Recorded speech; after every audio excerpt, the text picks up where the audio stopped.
Okay, herzlich willkommen zu unserer heutigen Hafen Leader Session. Heartily welcome to our Hafen Leader Session.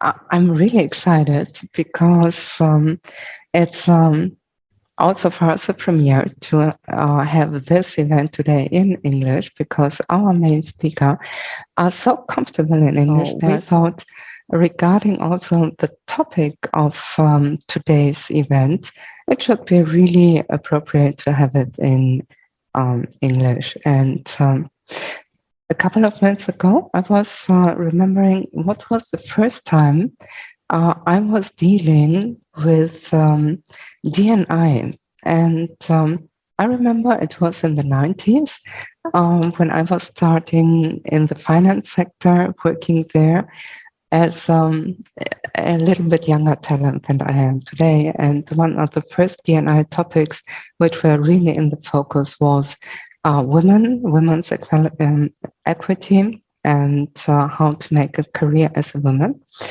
And so after many years, D&I was broadened to the topic of challenged and handicapped people, very later also the topic of religion, and very later the topic of ethnicity and of LGBTQ. And yes, and today we see that a lot of things have changed in our working environment and in our society, and D&I has a much, much broader aspect about also equity and belonging. Let me shortly introduce to you also our Hafen Leader Session and our team. Our team has a lot of different diverse nationalities, diverse cultural backgrounds, diverse in ages and generations. And we love what we do about recruiting, about employer branding and change. And so D&I is also part of our portfolio, because for many years we have been supporting companies in a strategic and a consulting, but also an operative way in their tasks regarding modern recruiting, training and development. And one of our services is also recruiting trainings with line managers, with peers and with HR recruiters. And so already some years ago, people asked us like, hey, could you also focus a little bit on D&I? And yes, that's what we have done in the last year also. And so today is one of our impulses regarding the topic of D&I. And yes, I'm so proud that we have these two amazing speakers here in our event today. May I first welcome Alisa Gron from IONOS. Thank you very much for being here, Alisa. And I'm also very proud to welcome Lena. Lena has joined the Synos team many years ago, 3 years ago, but meanwhile, she lives in New York and she works for Bloomberg Media, and she will give us a really insight report and a lot of her impressions being an immigrant and an ally in New York. So welcome, Lena. Thank you. Excited to be here. And yes, I would like to hand over to Lena, because for you as a young woman and also as an immigrant, it was very hard to find a job entry in America, in New York. And so I think D&I is very emotional for you as a person, and has a huge impact for you and your work results. Yeah, definitely. From all aspects, as you said, being an immigrant, being a woman, being in a different country, not knowing really how things work. That took a minute. So I think there's a lot that I care about for D&I initiatives and being an ally. And that's what we'll be talking about today. So we want to switch to the next slide. The goal for today is to discuss how to create an inclusive culture and environment at work where everyone feels welcome, which then can decrease employee retention and also increase profits. We'll talk about what does it mean for us, for Alisa and for me.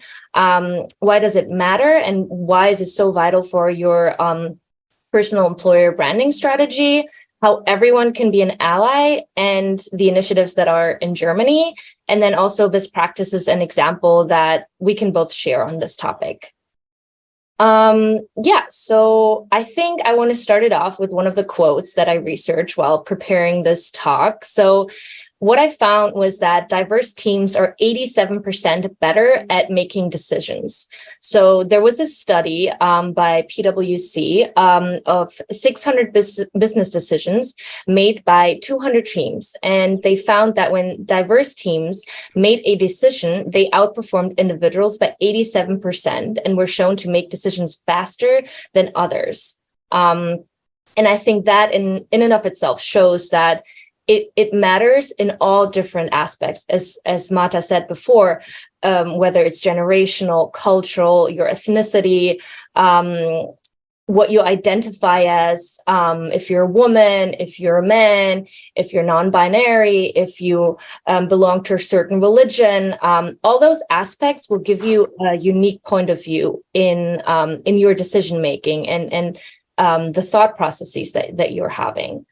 So I guess I want to, talk to Alisa about that, like your experiences on decision-making in teams, diverse backgrounds, and what your experiences are here. Well, thank you, Lena. And let me start with sharing the little intro. You know, I do also have an immigrant background, and originally I'm from Russia. So I was raised in Moscow, and I went to Germany 9 years ago to study. So my first ever encounter with really diverse group of people was during the study time. And I think that the transformation of the mind of every one of us, like it took us around a year because we were not able to understand what do they want from us, like why we all shall discover a problem and find the solution, why we cannot just have a project and execute that. So this diverse team, group of people, and after a year, you start to study, you start to cooperate, you understand what that means. So I know that that's true, from this study experience, and further when you go to the business and when you see, how powerful is this to communicate, to find different solutions together, because like if you are only one shaped people in your head, one kind of people, so you will never start thinking out of the box. So I find that crucial, and I find that you need a little bit more of preparation, you need a little bit more of time, you need some navigation, you need to set up this framework, and then diverse teams are going to outperform all the others. Right. I agree with that. I think one thing that I want to know, and people might also want to be interested in, is your personal point of view. Like, what does diversity and inclusion mean to you? Because when we first connected on LinkedIn, your profile is very much about diversity and inclusion. You're a very big advocate of the topic, and it's something that you really care about. So what does it mean for you personally?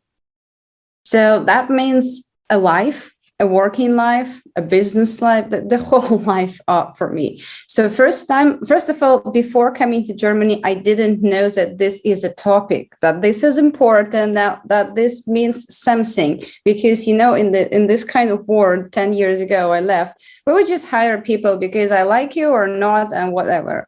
So diversity and inclusion would not really be a big thing. So first, I learned this when I saw the training, and that was a training at my former company, that was EON, and that was somebody who was doing bias training. And I was like, what is this? Like, what it means? Like, what do you do? And she's like, well, So imagine somebody is calling you, hey, Russian, like, would you feel comfortable, in the hall of the business building? Would you really this is about that instead of this, you can, learn the name of your colleague and that was the first ever time it was my encounter. So I was so surprised and puzzled, and I was like, wait a minute. So big boys are really paying money for that kind of knowledge, and they are listening to you, lady, telling them how to really call others. Well, that was just the whole world for me. So that completely changed my mind. And after starting to join German companies, and when you see what's going on for real, you see, oh, okay, so we do have the problem. That exists. So some people are listening, some people are imitating listening, and only some of them are really taking this as an action plan. So I see, I see myself someone like a doctor, like show me where it hurts, in your company, show me where this pain point, that probably because you do not listen or you do not know something. So it's all about receiving the feedback from your own employees, from your own people, and then it will pay off. So that's the whole universe. So that's deeply in my heart, because that without this I would not make a career, and other people would not really succeed. Yeah, no, it totally makes sense. And I mean, for me personally, I don't work in that department. I'm not, part of a D&I team. I'm an analyst at Bloomberg. My work itself doesn't really touch employer branding. But for me personally, I would say diversity and inclusion is so important, because I want to feel like I belong. I want to feel like there's a community that cares about my point of view, that cares about what I bring to the table as a woman, as an immigrant, as someone from a different country. And I want to feel seen, and I want to feel heard. And I think that's why D&I is so important, because what I've seen in Germany, I think people say, oh, this doesn't really apply to me. I'm not part of the LGBTQ community. I'm not an immigrant here. I'm German. I grew up here. I'm not, I don't have a different religion. But I think it's so important to make other people feel seen and feel heard, because if you ever are in that situation and in those shoes, you would want that support too. So to me, it's also important to be an ally. Like, I want to be helpful to other people that, I'm straight, but it doesn't matter. I still want to be part of the LGBTQ community, because I want to support them. I want them to feel like there are other people that support you in who you are, and you can be yourself authentically. So Karim, do you want to ask the first question to the team? So the first question is, my employer is involved in D&I initiatives, and I feel seen as part of a bigger community at my company. And did you have anything to add, Alisa? I saw you were nodding your head.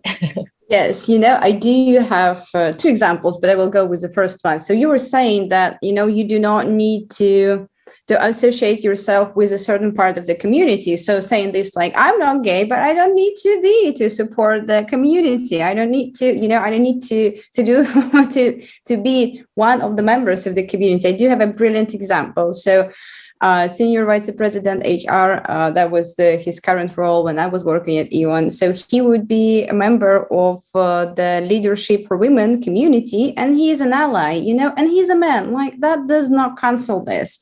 And it's not that often when you see men advocating for women in power. That means it's just like they will support, they will help, and they can be an ally. So that's a brilliant example. If you are not a gay, if you're a man, or if you are not an immigrant, you still can support all of these groups. Good news, guys. You still can do that. And actually, change happens from within. So exactly. We actually need allies in order to see change. So we just got the results. So 58% of this group actually said, I agree, but more could be done. So that's interesting from like a German point of view also, because for me, I don't live here. I haven't lived here in many years. So I'm always curious to see how it is in other areas of the world, and especially where I'm from. I was born here. So I think that's a really interesting result, because I agree that probably more could be done. But to my point earlier and to what you were saying, Alisa, I have the same experience because I sit on the women's committee at Bloomberg, and I get this question all the time. And I tell even my direct managers, like, please come to our meetings, come and sit and just listen. Because to me, A, it makes me feel good because someone cares about what I care about. And B, that can also create change from within. Because if other people that are not part of my community can understand the type of concerns that I have or the issues that arise, then they can support me in that and they can understand better what is happening from within. So I think being an ally is like one of the most important aspects of D&I initiatives. Yeah. Yeah. You said you have a second example, Alisa. Well, I think we have a question. Maybe we can go to that one. Okay. So, yeah. Okay. How to create awareness in business that this is an important topic. How to create awareness on unconscious bias. Is there an online training? Yes. Maybe Mata, you want to answer that. I think the first step is to realize how privileged somebody is. The first step before getting an ally is to really understand that you are privileged. I mean, Lena, you're saying like excluding the cis white male, everybody else is like part of the D&I community. And yes, the first step is to realize their own privilege. The second step is to try to change perspective. And it's hard to feel like a woman when you are a man. So what could help? There are, for example, virtual reality trainings where you can spend the whole day being a woman and realize how different this day is when you are a woman, because getting dressed to go to the new office, your partner will say, oh, is it the suitable dress for today? So this won't happen to you when you are a man. And things like that help really to change the perspective. To change a perspective in terms of cultural backgrounds, that helps really to follow somebody in his daily life, to go, even here in Düsseldorf, for example, many Germans never have been to a pure Turkish or Lebanese or whatever restaurant in the Turkish suburbs, for example. So how can you perform a perspective change? This is the challenge. And the bias is also something based on psychology, and a lot of studies have been made on this, and there are also a lot of self-test tools. So we as SINOS, we really provide these kind of trainings where we train a whole team, and we ask everybody in the team to change perspective, to take another role, and to go into deeper communication and to really ask the questions that are important to know, because there are so many no-goes. I mean, inviting some Muslim to your house or to a party feast and have only like pork dishes is really not very smart. Let's post it that way. And so a little bit of know-how, a little bit of empathy, a lot of communication, a lot of meeting other people. This is the way to get a procedure to that. And in terms of recruiting, the whole process of recruiting is full of traps for biases and D&I failures. Alisa, do you agree? Absolutely. So, we could have an experiment. If you have the same profile and you will apply under one name as an immigrant, and you could try to get an interview to yourself, and you will apply under another name, which will sound more German or whatever, appropriate for the country you're applying, you will have drastically different results. I think myself, I felt it because people often think I'm German. I don't mind. I really don't mind because this is playing in other, but sometimes I would be selected just because people would not understand that I'm an immigrant. They would think, oh, nice, she's not an immigrant, let's talk to her. Well, I am. So, yeah. Alisa, there was an experiment. There were two CVs, exactly the same qualification. The one had a German name like Peter Müller, and the other one had, I think, Arabic or Turkish name, Ali something. And it was really a dramatically negative result. The German name was invited 10 times more often than the non-German name. And this is really you don't know even how to pronounce foreign names. So maybe with the training, things would help.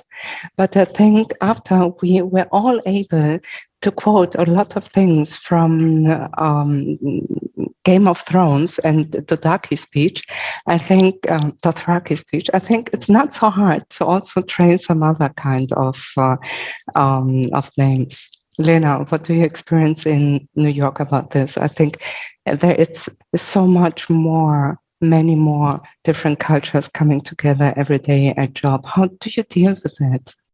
Yeah, I think that's why it's so important to have those different type of D&I initiatives. And we're later in this call, we'll share some of the action steps and examples that companies can take in order to improve those processes. But I think, as you said, it starts with the awareness and with those initiatives and being more sensitive to that topic. Even for me, and I think it applies more if you have like an African name, because people, or like an Asian name, because people can be very ignorant around that and just like butcher the name. But even for me, like, I really don't like when at work everyone calls me Lena, because it's not my name. I'm Lena. And I really appreciate when people ask, oh, I see your name. How do you pronounce it? Because usually they know that, I'm not from there. So I appreciate when people ask, just because that's not who I am. No, if my mom would know, someone called me Lena, she'd be like, who's that? That's not her. That's not what I named her. So I think it's important just to be respectful towards names, towards culture. Like you said, when you invite someone from a different culture to offer different dishes, all those aspects play a role in how someone feels connected and seen and respected in a community. And that all plays into company culture and community building, for sure. So I like the idea of today's meeting because, Lena, you as a German went to New York, because usually we try to imagine ourselves here in Germany. What do we have to change? Why do we have to change so that foreign employees will be able to join us? And so I think a couple of weeks ago, there was a poll on LinkedIn, like, what do you think? Should English be a standard language in a working environment? And there were a lot of discussions going on. So, Alisa, what do you think about this? And please consider also huge companies, but also very small companies in your answer.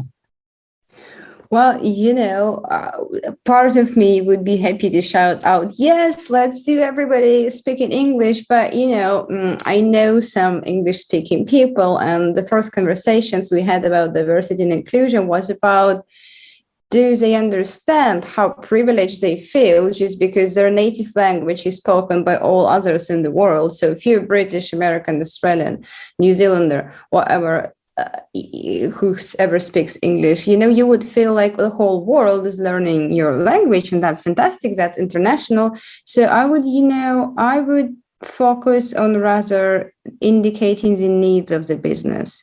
So of course you need to be international. You need to have a connector in your company. So it needs to be someone who is able to communicate on English in your company and who will be able to go and present or to become this communicator. But if your business needs does not really require speaking English, let's say I know you have the company of plumbing, 10 plumbers. Okay, I believe that half of them, they may need to speak English or something, but half of them, they may not need to.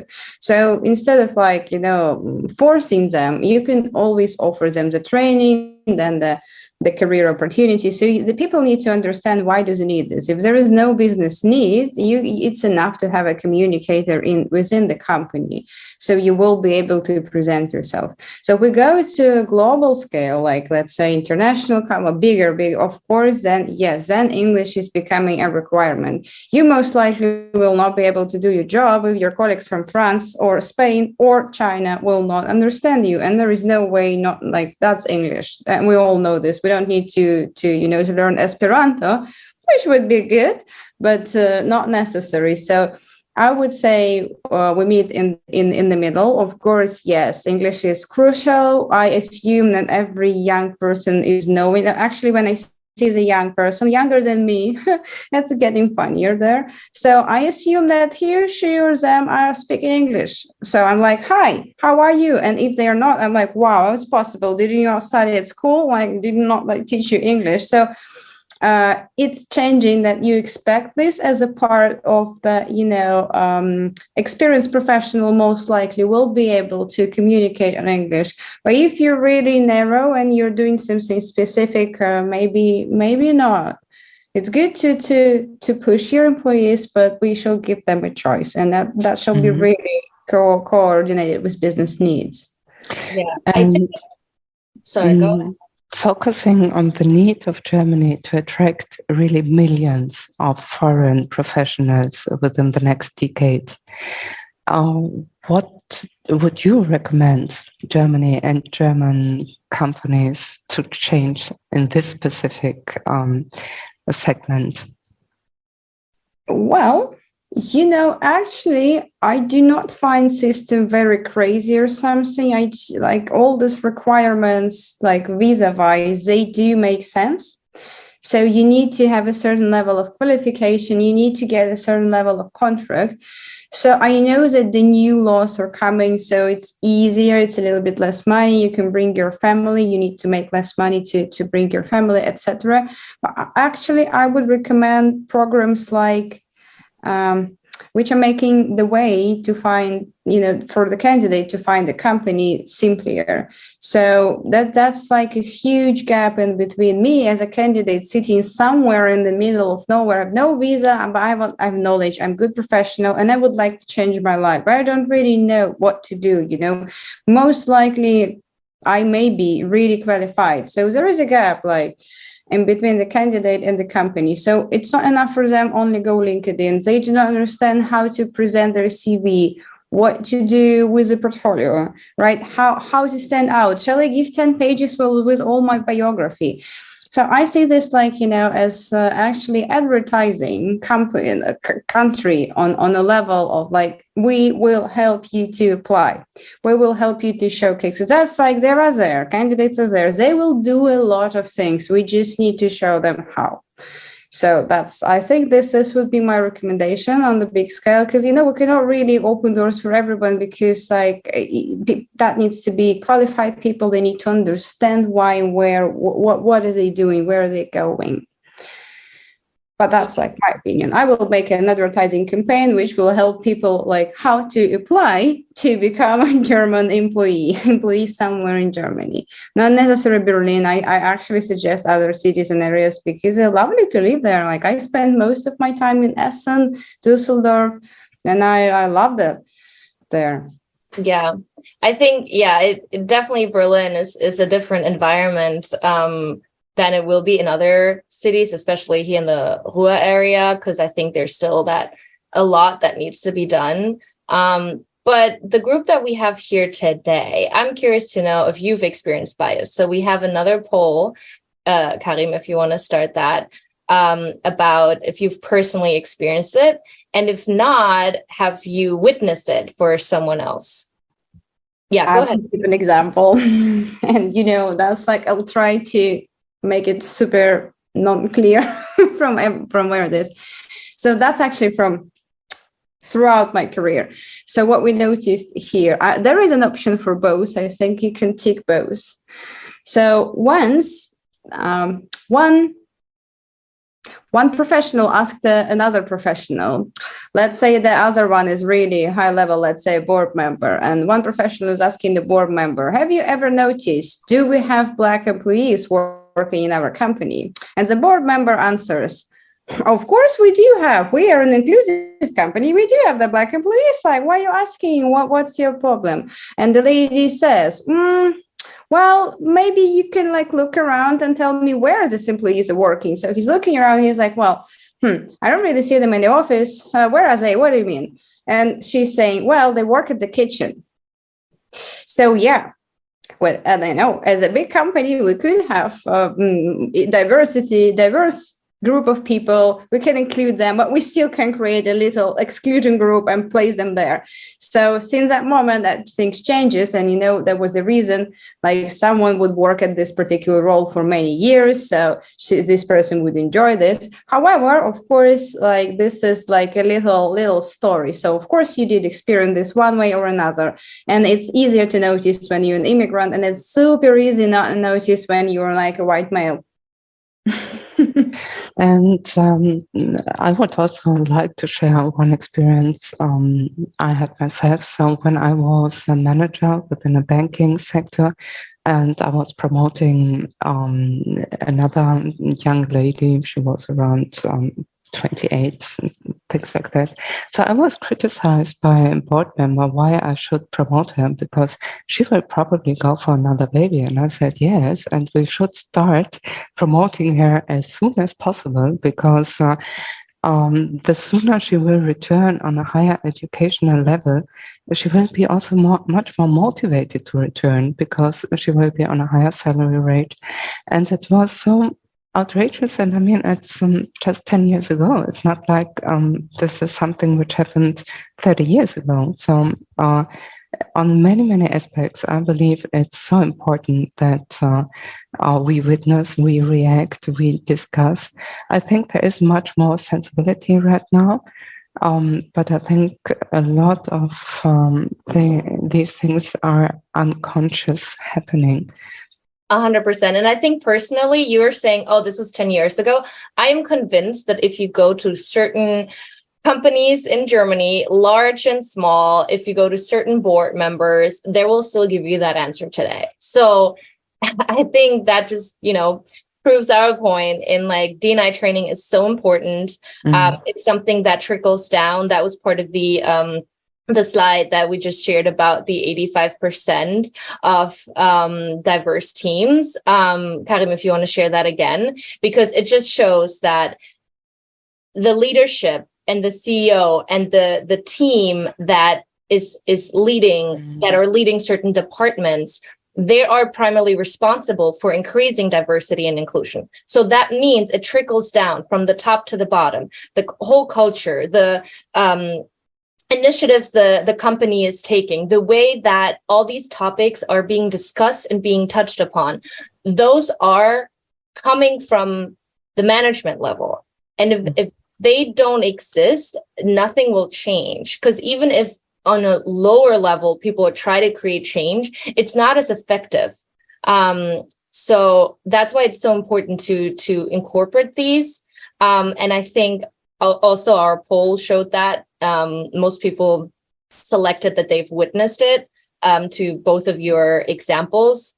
And I think that actually can lead to our action steps. So I'm assuming, and I can tell from some of the questions that we've had, is that people are interested in what can be done, that is maybe not as obvious. What action steps can we take in order to change that landscape, especially in Germany?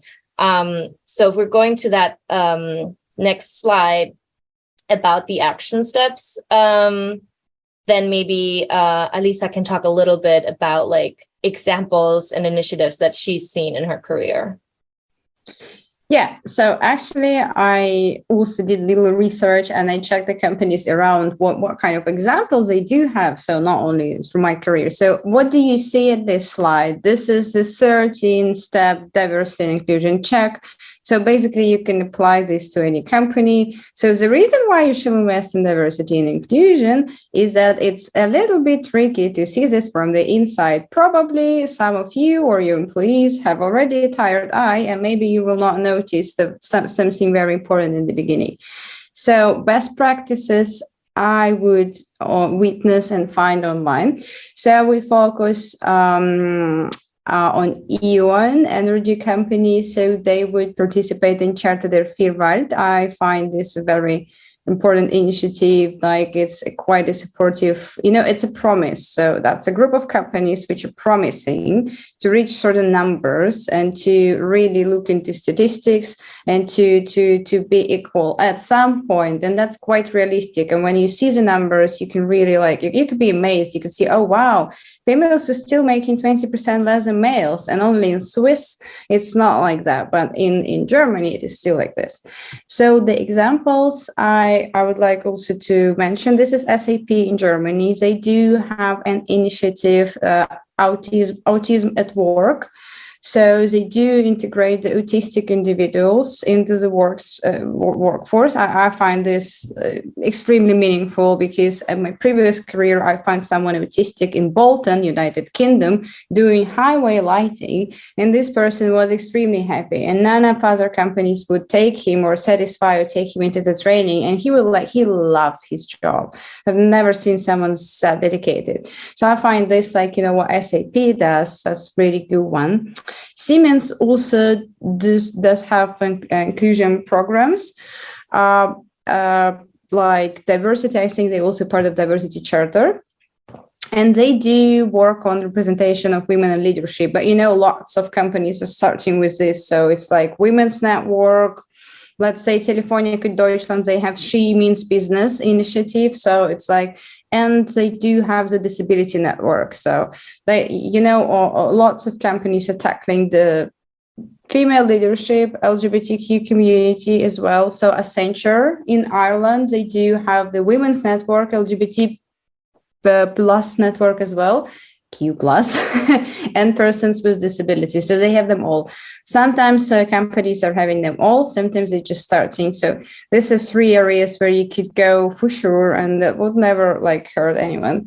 And I do have 2 more examples from smaller companies because it's heavy to implement on a bigger level. So quiet rooms, so probably you heard this, you could praise her, you could focus, but that's non-working rooms. So quiet rooms for your concentration, for switching off and on, and also fertility programs.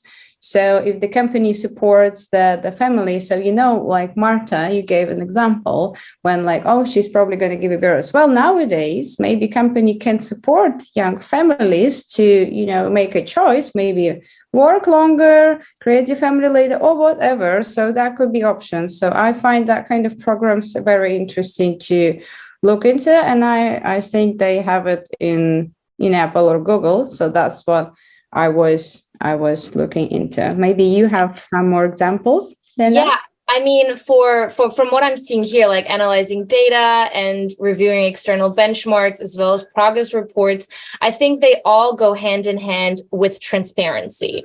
And I think that's a big important pillar. And that's one of the things that I know Bloomberg always cares about, because we're a private company, we're not publicly held. So that means we don't have to share anything. But internally, it is so important to be transparent about what is the percentage of women in leadership? What is the percentage of African Americans or people with immigration backgrounds that are part of the decision-making processes? To see the stats internally that the company is disclosing to its employees, to me is important, because that way I can see, okay, we might not be there yet, but they're at least working towards it. Sharing the initiatives that are currently being implemented in order to create that change.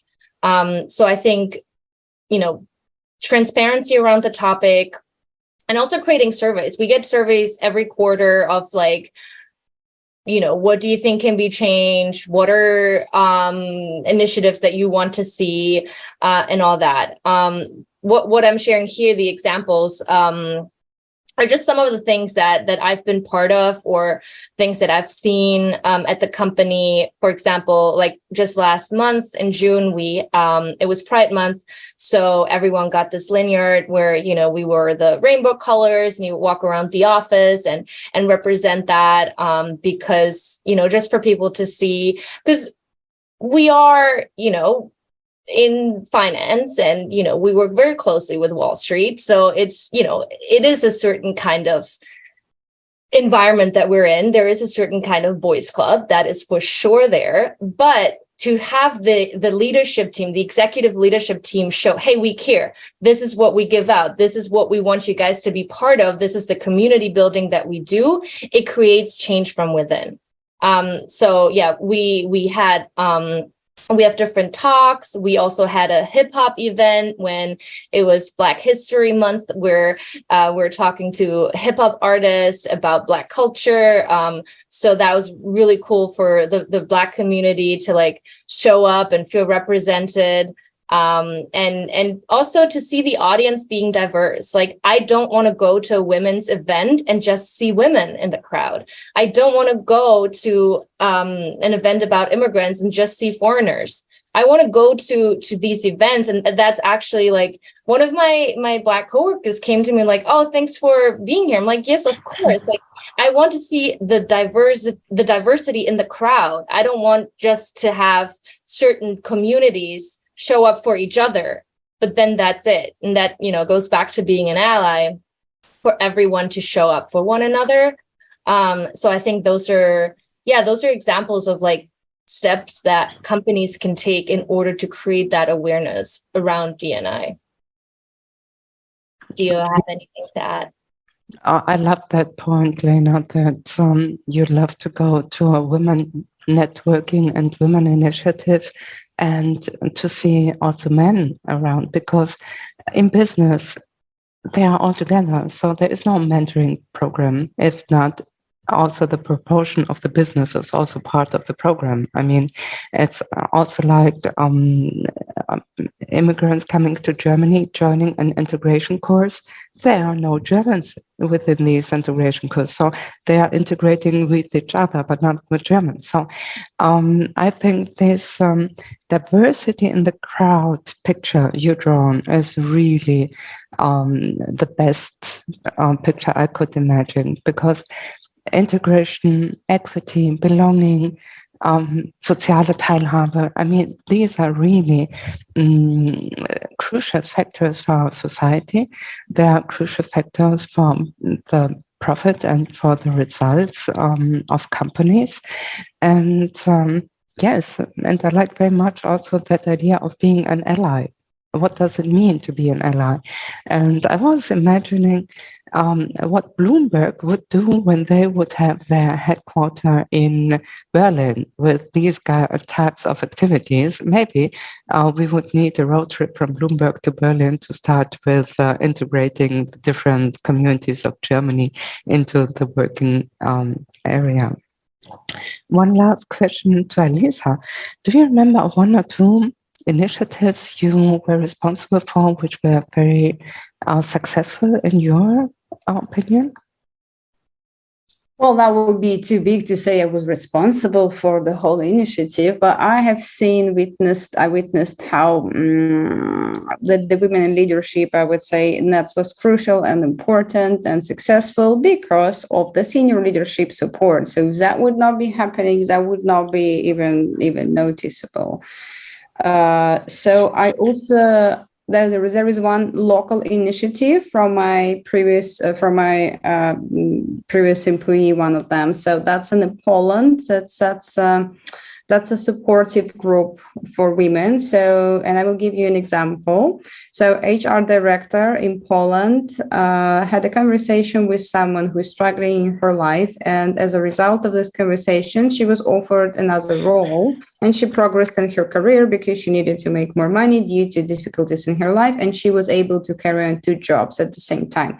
So if this would not be of that circle where people are sharing what's going on in their life, she would not know that this lady could be promoted and that would work this way. She would not promote her automatically. So that's a brilliant example of how sharing something maybe non-directly connected to with your job duties may affect your career as well. And if you're a leader, you may need to be sensitive to that kind of things, because loyalty is something which you cannot really buy. You can only establish that, and you can lose this thing only once, the reputation. So I think it's really important in the nowadays area, because actually no one is really working for 20 years anymore. They would switch if they don't feel comfortable or they don't share the something coming from the heart.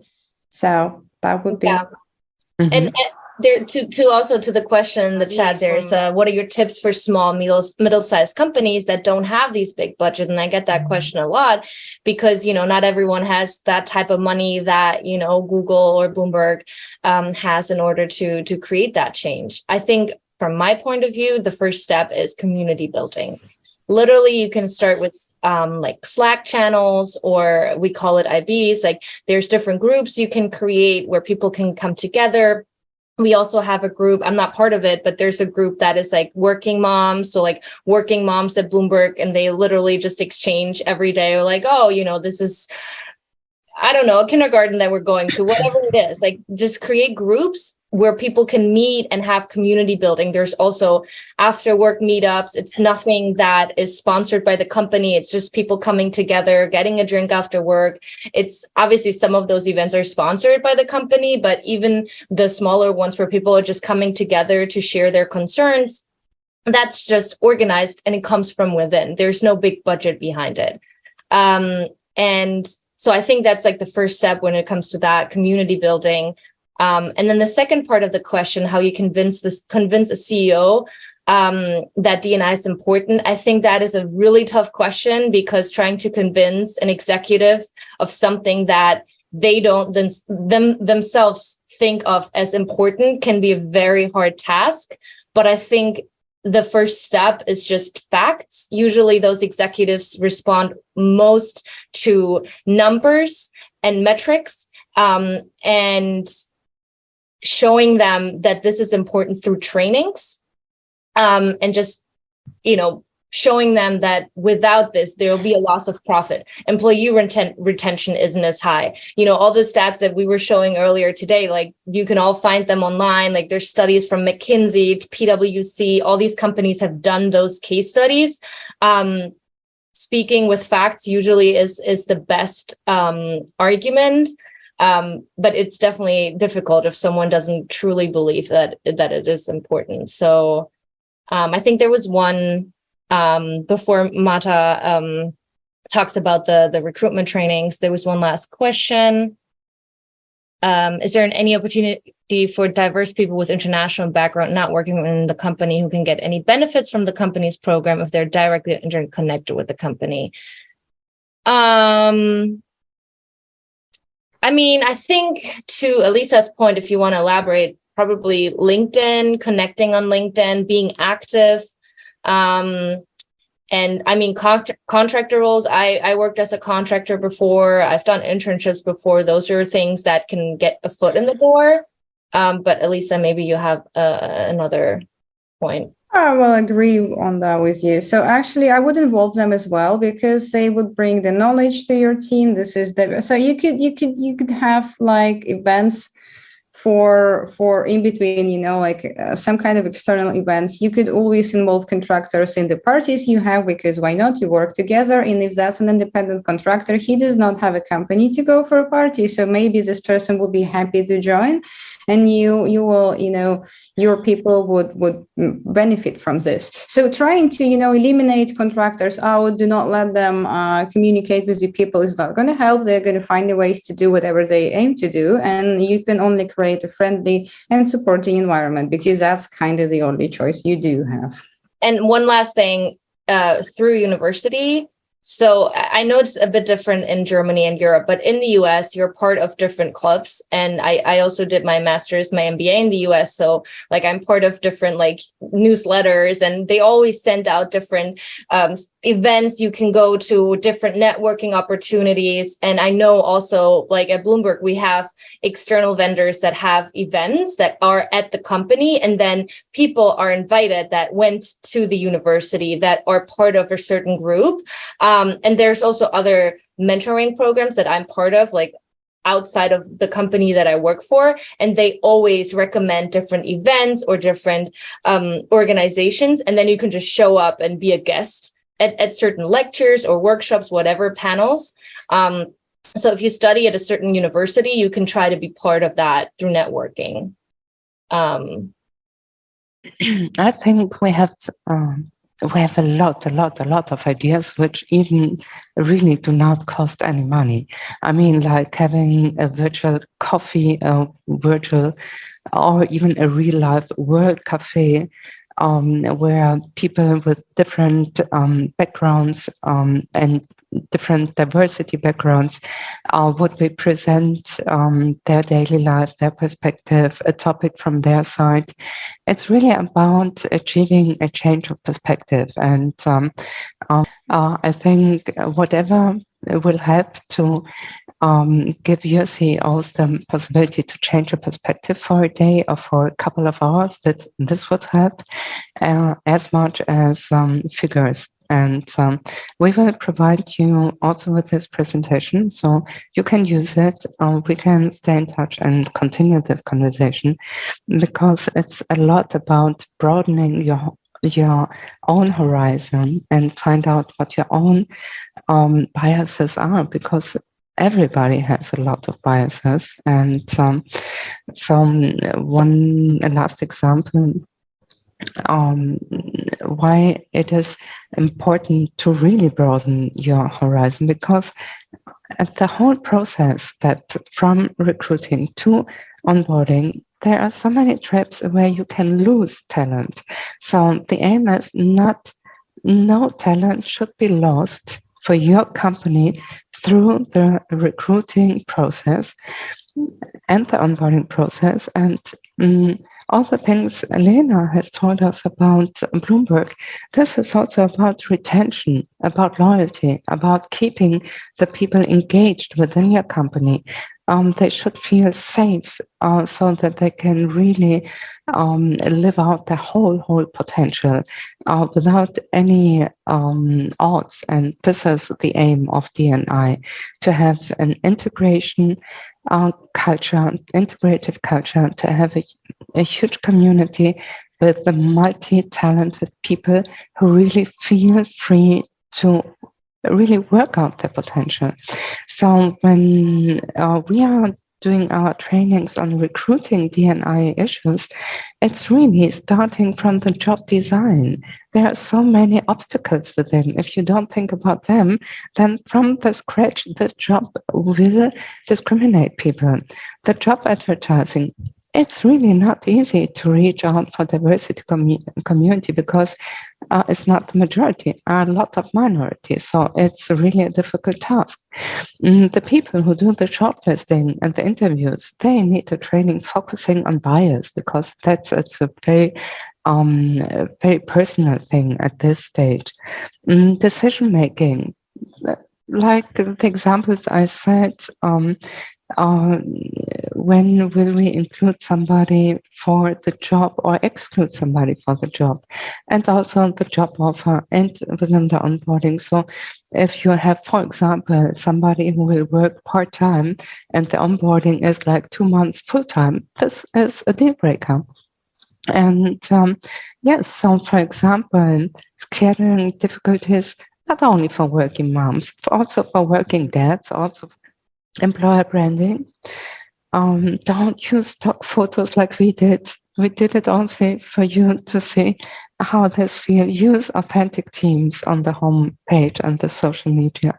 And also recognize holidays of religion and culture. So in my Outlook calendar, the preparation for next year is like 5 religion, checking out the religion high feasts, and so this is like 2 hours work, and I do it every year, and so this is part of my scheduling thing. And every 4 years, when the World Soccer Contest is, I do it also for the World Soccer Contest, so it's not only for religious. And yes, so that's a few examples, and we would like to charge you for participating to this online event. You can pay us back in fulfilling this feedback. So please give us the feedback, leave us some recommendations, some ideas. What would you like us? How would you like us to continue? Where are opportunities where we could support you? Stay in touch with us. Get connected with us. You can assign to our newsletter. You can really connect with us on LinkedIn, Insta, and it's for us, it's just the beginning. And maybe Alisa, Lena, from your side, something to add? No, I think that was he summed it up very well. Yes, we love your feedback. We want to do better. We also want to see where your issues are so we can work on certain trainings. And yeah, if you have any questions, you can also contact us. As Alisa said, add us on LinkedIn. Do you want to add anything, Alisa? Well, I want to say thank you everyone who spent their lunchtime, or not lunchtime, but like this time with us. And thanks for watching. I suggest we're going to meet again eventually. We're going to give more free tips and tricks and advices to audience, because I love doing this. I think it's so interesting to discuss things and so important to just raise awareness. So hopefully next time we will be like meeting and saying, hey, the situation drastically changed. Now that's so much job for us to do. Like everybody wants this, everybody knows this, everybody understands how important is that. So please give us your feedback, and thank you for inviting me. I had a blast, and that's always a pleasure. So thank you all for joining us. Ganz lieben Dank für alle unsere Gäste, and looking forward for the next Hafen Leader Session. And bye-bye. Have an amazing week. Thank you. Take care. Bye-bye.